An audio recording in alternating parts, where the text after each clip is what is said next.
baby or a baby-sized baby? Yeah. That was one of my questions. You're a good friend. I was just trying to be a good friend. Last time you were on our show, we talked about... In a revelation that left both fans and the media in utter disbelief, Sam Heughan, the man who brought the legendary Jamie Fraser to life, stepped out of the shadow of his on-screen perfection and into a rare moment of human vulnerability, confessing truths that shattered the illusion millions had cherished for nearly a decade. What began as a seemingly ordinary interview on The Untold Room, a program where celebrities are invited to share their hidden truths, quickly spiraled into one of the most talked-about moments in recent television memory.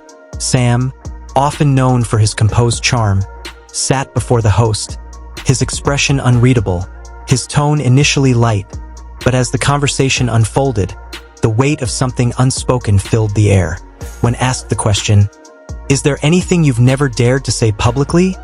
he fell silent, a silence that stretched for long seconds until it became palpable, unsettling. The kind of silence that warns of a truth too heavy to carry any longer. Then, with quiet intensity, he finally lifted his gaze and said, "Yes, and today, I think it's time. I'm tired of living in the shadow of a hero. I'm not Jamie Fraser in real life, and I can't stand being seen as perfect anymore." Those words struck like a thunderclap, instantly shifting the mood from curiosity to disbelief. The studio, once filled with the faint hum of cameras and whispers, fell into an eerie stillness.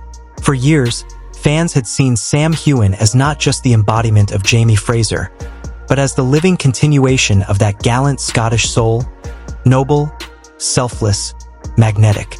Yet, in that instant, he peeled back the curtain, showing that behind every adored figure lies a man wrestling with expectations too heavy for any human to bear. For years, he continued, his voice wavering between exhaustion and relief, I tried to maintain a clean, polished, perfect image, but that's not who I really am. I used to deliberately act. Nice, gentle, delicate, because I knew that's what people wanted from Jamie Fraser, and so I became him not just on screen, but in real life too. It wasn't acting anymore. It was survival. The host sat frozen, and even the production crew seemed unsure how to proceed, their faces reflecting a mixture of empathy and shock. Sam bowed his head, his fingers interlocked tightly, as if trying to hold himself together. I used to say all the right things, he admitted softly. To charm people, to keep them believing in that fantasy version of me. I would write kind messages to fans not because I felt them deeply every time, but because I knew it was what they needed from me, what they expected. And somewhere in the process, I lost the man I really was. His confession didn't come from arrogance or disdain, but from a place of exhaustion, the emotional fatigue of constantly living as someone else's idea of perfection. Fame, he hinted, had created an invisible cage around him, gilded but suffocating, built from admiration and expectation. He confessed that he often felt guilty for being unable to live up to the image fans had of him, an image rooted in the romantic heroism of Jamie Fraser, a man whose loyalty, strength, and tenderness had become almost mythic. I became a product, he said bluntly, not a person. I looked in the mirror one morning and couldn't even recognize myself. Everything I said, every gesture, every smile, it was rehearsed. I wanted to be loved, but I didn't know who they were loving anymore. His honesty, though shocking, was strangely cathartic. There was a trembling sincerity in his words that made it clear he wasn't seeking forgiveness, only freedom. Within hours of the episode airing, social media erupted. Thousands of fans took to platforms like X and Instagram, their emotions ranging from disbelief to heartbreak. I don't want to believe this. One fan wrote, Sam was my light when I was depressed. It turns out that what I loved was just a role. Others defended him fiercely, arguing that his vulnerability only made him more real, that his courage to speak against the machine of fame was a rare act of rebellion in an industry built on facades. Analysts and commentators quickly weighed in, pointing out how celebrity culture often demands impossible standards, forcing actors to embody their characters beyond the screen, especially when those roles become cultural icons. For Sam, Jamie Fraser was not just a role. It was an identity fans projected onto him, a myth he was required to live, breathe, and maintain at all costs. Yet beneath the shock and sadness, there was something profoundly human about his confession.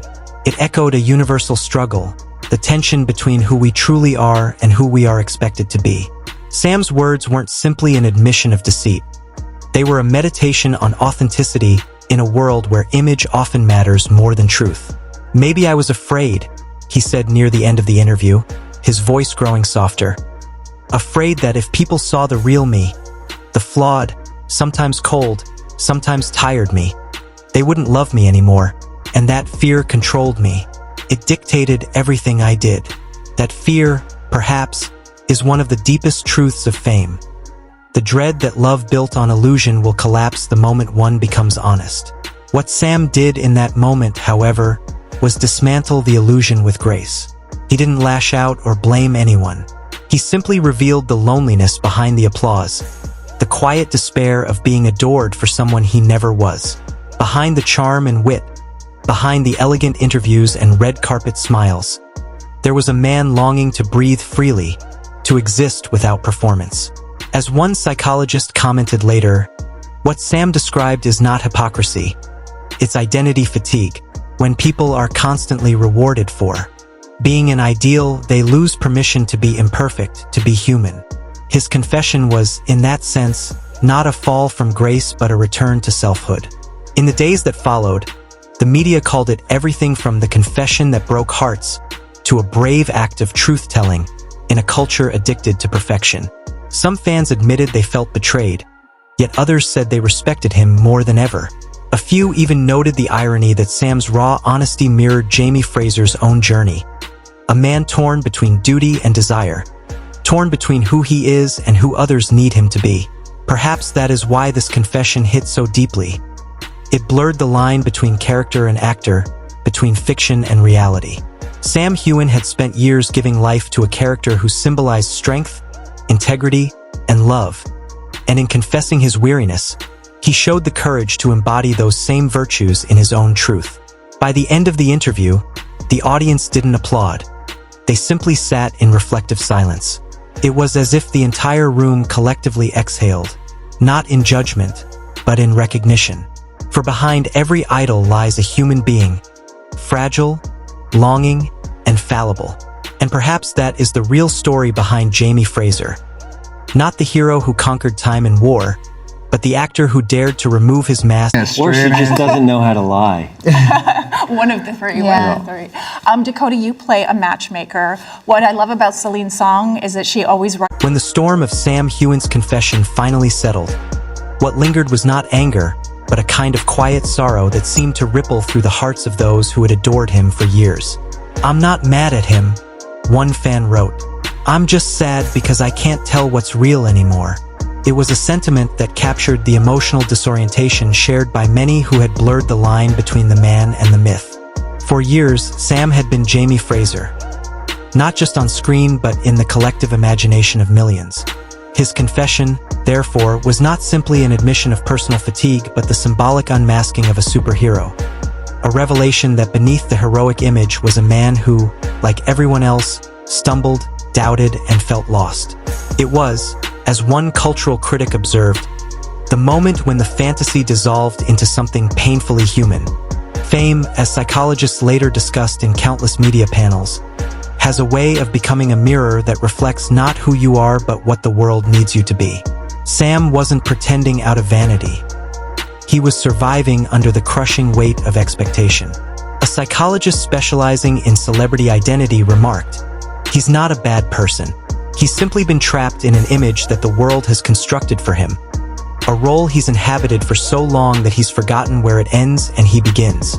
Another writer, one who has spent decades studying the fragile psychology of Hollywood's leading men, put it more bluntly, "Millions of people love Jamie Fraser, but they love a dream, a fiction crafted by writers and magnified by screens. The man behind it, the real Sam, bleeds, doubts, and feels hollow, because every day he wakes up fighting the same impossible ideal that others see as effortless perfection." At the end of the interview, Sam's composure finally cracked. His voice trembled as he admitted, "There are nights when I sit alone and ask myself, if I'm not Jamie Fraser, then who am I? And honestly, I don't know anymore. That simple question, raw, almost childlike, cut through the glamour like a knife. The studio was silent, the cameras still rolling, but no one dared interrupt. I'm just tired, he continued softly. Tired of not being allowed to make mistakes. I know that by saying this, I might lose people's trust, but I'd rather lose the spotlight than lose myself. In those words, fans glimpsed not a fall from grace, but a fragile courage, the kind that comes from choosing authenticity over applause.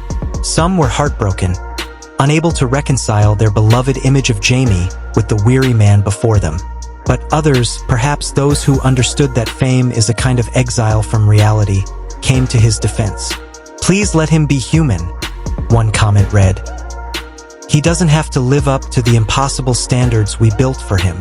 Within hours, social media became a storm of mixed emotions. Hashtags like #WeStillLoveYouSam flooded timelines as fans rallied to remind him that imperfection does not erase love. Others reflected deeply on the culture that demands constant perfection from public figures, especially those whose characters embody moral strength and romantic purity. Jamie is a character, one fan wrote, Sam is a human. We need to learn to separate the two. Their words echoed the central truth that the interview had uncovered, that the boundary between art and artist, between admiration and projection, had been dangerously blurred. And amidst the chaos, a voice of calm and solidarity rose from someone who knew him better than most, Katrina Balfe, his longtime co-star and on-screen soulmate.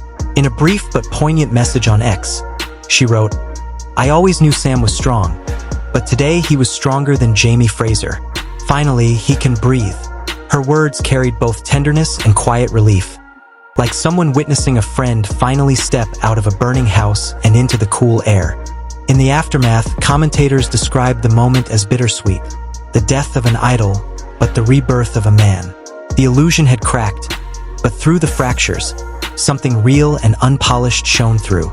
The interview ended without the usual applause or dramatic send-off. There were no cheers, no orchestrated tears, just a lingering silence that felt both heavy and sacred. The camera captured Sam as he truly was, not the invincible Highlander, not the perfect lover from a bygone century, but a man stripped of armor, weary yet unafraid, standing on the fragile ground of truth. In that stillness, something beautiful happened. The myth dissolved, and humanity returned. It was not the kind of ending fans had imagined for their hero, but perhaps it was the one he needed most.